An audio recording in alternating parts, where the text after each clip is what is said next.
Hi hello మన Venkata Durga YouTube సబ్స్క్రైబర్లు అందరూ ఎలాగున్నారు, బాగున్నారా? బాగుండాలని కోరుకుంటూ ఈరోజు నేను ఎంతో విలువైన మునగాకుతోటండి మునగాకు కారపొడి తయారు చేయబోతున్నాను. 200 గ్రామ్స్ మునగాకు, 100 గ్రామ్స్ ఎండుమిర్చి, చిన్న నిమ్మకాయ అంత సైజు చింతపండు, మినప్పప్పు, కరివేపాకు, పచ్చెనగపప్పు, నువ్వుపప్పు, కొంచెం మెంతులు, ధనియాలు, జీలకర్ర, 2 స్పూన్స్ ఆయిల్ అండ్ టేస్ట్ కోసం సాల్ట్. ఇంకెందుకంటే లేటు, చకచకా తయారు చేసేద్దామా? చెప్పడం మర్చిపోయానండి, వెల్లుల్లి కూడా 5-6 వరకు వేసుకోవాలి. స్టవ్ ఆన్ చేసుకుని బాండి పెట్టుకుని అందులో ఫస్ట్ మనం డ్రైగా వేపుకోవాలండి. 2 స్పూన్స్ పచ్చెనగపప్పు,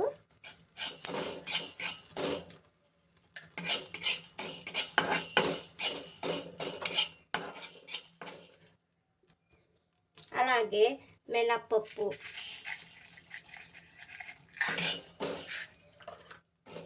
అలాగే ధనియాలు, అలాగే కొంచెం మెంతులండి. ఈ మెంతుల వల్ల లేడీస్కి అయినా జెంట్స్కి అయినా సరే అండి, హెయిర్ ఫాల్ ఉండదు, హెయిర్ బ్లాక్ అవుద్ది, చలవ చేస్తుందండి వేడి శరీర తత్వం ఉన్న వాళ్ళకి. ఇవ్వండి, ఇప్పుడు చూసారా, ఇలాగా అన్నీ డ్రైగా వేపుకోవాలండి. ఎక్కడ మాడకూడదు, పచ్చిగా ఉండకూడదు, క్రంచీగా వేగాలి, డ్రైగానే వేపుకోవాలి ఇవైతే పప్పులన్నీ కూడా.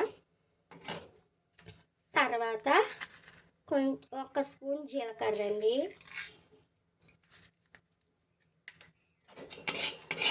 ఈ పప్పులు వేపుకుంటేనే అరోమా సూపర్ వస్తుందండి మనకి. ఇంకా మునగాకు విషయానికి వస్తే అండి, రోజుకి ఒక మనిషి 100 గ్రాములు మునగాకు మన ఆహారంలో చేర్చుకుంటే అంటండి B6, B12, విటమిన్ B1 అవన్నీ కూడా మన బాడీలోకి వెళ్ళంటండి బ్లడ్ ప్యూరిఫైర్ చేసి బాగానే మన శరీర భాగాలన్నీ బాగా పనిచేయటానికి సహాయపడతాయంటండి మునగాకు. ఉల్లి చేసే మేలు కూడా ఉల్లి చేస్తుందో లేదో తెలియదు కానీ అంటండి, మనకు మునగాకు అయితే మన బాడీకి అంత మేలు చేస్తుంది అంటండి. ఉల్లితో కూడా పోల్చుకుంటే మునగాకే ఎక్కువ పోషకాలు ఉంటాయంటండి. అందువల్ల మీరు కూడా ఈ వీడియో చూసి లైక్ చేసి సబ్స్క్రైబ్ చేసుకుని నా స్టైల్లో మునగాకు కారపొడి ఒక్కసారి చేసి తినండి. మీరే చెప్తారు, అప్పుడు నా కామెంట్స్ చేస్తారు, సూపర్ ఉందండి క్రాంతి గారు అని. ఇప్పుడు పప్పులన్నీ చిటపటమంటున్నాయి కదండి, ఇప్పుడు కరివేపాకు వేసేద్దాం. తర్వాత ఎండుమిర్చి అండి, మంట లో ఫ్లేమ్లో పెట్టుకునే వేగాలండి ప్రాసెస్ అంతాని.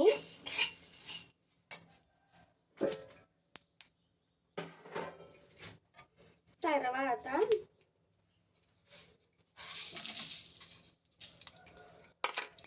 ఈ ఎండుమిర్చిలు కూడా బాగా వేగేటండి చింతపండు అండి, ఇప్పుడే వేపుకోవాలి మనం. చింతపండు తేమగా ఉంటుంది కదండి, ఇందులో పాటు వేపుకుంటే డ్రైగా అవి మన మునగాకు పొడి ఎక్కువ రోజులు స్టోరేజ్ ఉండటానికి సహాయపడుతుందండి. టేస్ట్కి టేస్ట్, స్టోరేజ్కి స్టోరేజ్ ఏమంటారు? కానీ నన్ను అడిగితే అండి, మునగాకు ఎప్పుడు తాజాగా ఫ్రెష్గా తీసుకోవాలండి. మనం మునగాకుతో కారపొడి రోజు చేసుకోలేము కాబట్టి ఒక 15 days వరకు చేసుకుని స్టోరేజ్ చేసుకుంటే హ్యాపీగా తినచ్చు. ఇడ్లీలోకి, రైస్ అంటే గుర్తొచ్చిందండి నాకు. రోజుకి 2 ముద్దలు మునగాకు కారపొడి వేసుకొని రైస్లో తింటే అంటండి సర్వరోగ నివారిణి, సర్వశక్తి ప్రదాయినిగా పనిచేస్తుంది అంటండి. మీరు ఒకసారి ట్రై చేయండి, ఓకేనా? ఇప్పుడు నువ్వుపప్పు అండి,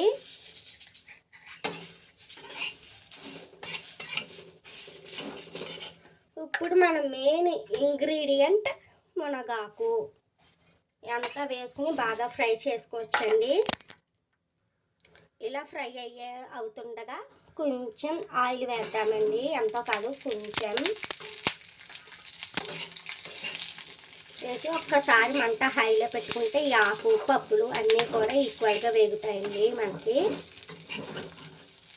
ఇందులో ఎక్కువ కారం పట్టదండి. అందువల్ల సో మీరు చూసుకుని మీ క్వాంటిటీకి బట్టి వేసుకోండి. చాలా చాలా ఉపయోగకరమండి మునక్కాయలు, మునగాకు. నేను రాబోయే నెక్స్ట్ వీడియోస్లో మునగాకుతో పిట్టు అది ఎలా తయారు చేయాలో మునగాకు పిట్టు అనేది నేను మీకు చూపిస్తాను. అది మీ ఇంట్లో చిన్నపిల్లలు ఉంటే చిన్నపిల్లలకి, అమ్మాయిలకి, అబ్బాయిలకి అందరికీ చేసి పెడితే బలం అంటండి. నేను ఎక్స్పెరిమెంట్ చేశాను. నేను మా బాబుకి అదే పెడుతున్నాను. 1 వీక్కి 2 టైమ్స్ పెట్టాలండి, గుర్తుపెట్టుకోండి అది. సో మనం మునగాకు వేగిపోయినాయండి, పప్పులు మునగాకు అన్నీ కూడా. ఇది ఒక్కసారి 5-10 మినిట్స్ చల్లారాక పొడి చేసుకుని వస్తాను. ఇంకోండి చూసారా, ఎంతో టేస్టీ మునగాకు కారపొడి రెడీ అయిపోయింది. ఈ రెసిపీ మీకు కావాలా అయితే నా వెంకట దుర్గా ఛానల్ని లైక్, షేరు, సబ్స్క్రైబ్ చేయండి. ఉంటాం ఫ్రెండ్స్, మళ్ళీ నెక్స్ట్ వీడియోలో కలుద్దాం. బాయ్.